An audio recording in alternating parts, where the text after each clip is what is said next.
le marché de bitumage de la route Chadara-Moussoro et celui de la réalisation de 10 km de voirie urbaine de la ville de Moussoro sont déjà approuvés.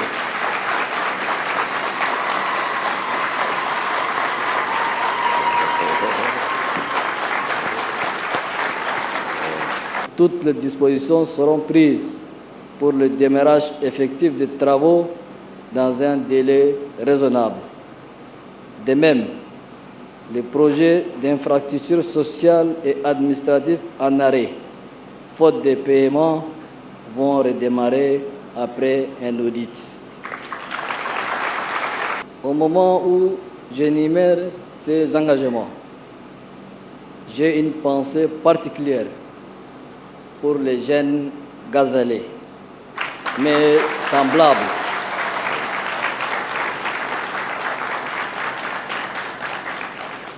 Mes semblables, chers frères et sœurs, je connais mieux que quiconque vos réalités et vos aspirations.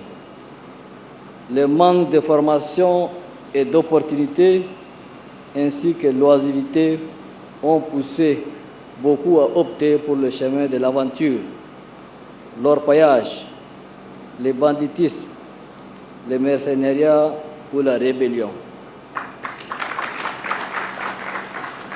Pourtant, ce ne sont pas les opportunités qui manquent dans notre pays.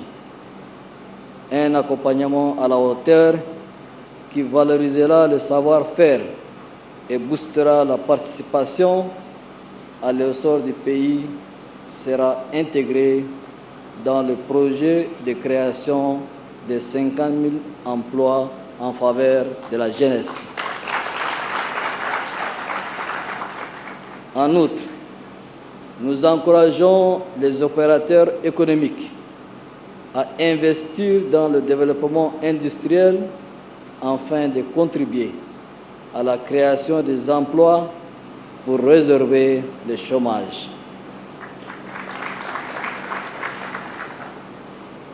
Pour faciliter la reprise des activités économiques des opérateurs, je m'engage à éponger de façon progressive la dette intérieure de l'État.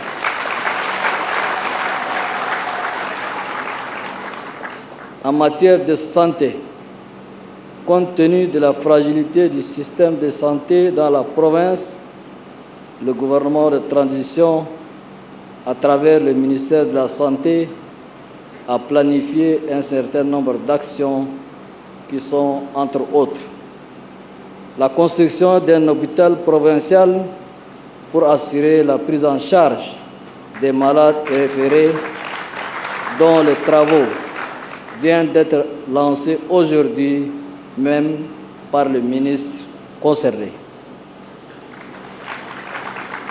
L'équipement des 5 centres de santé déjà construits.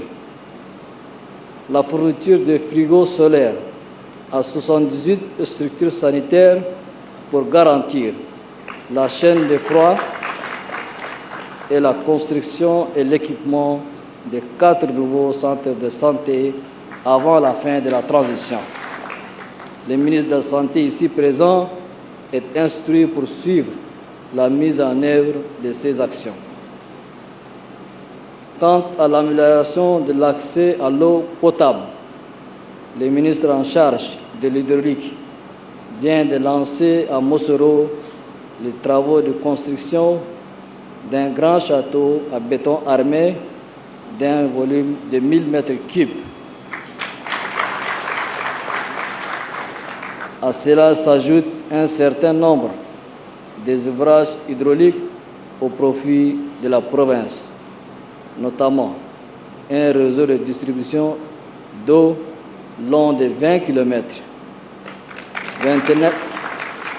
29 nouvelles bornes fontaines et la réhabilitation de 12 bornes existantes.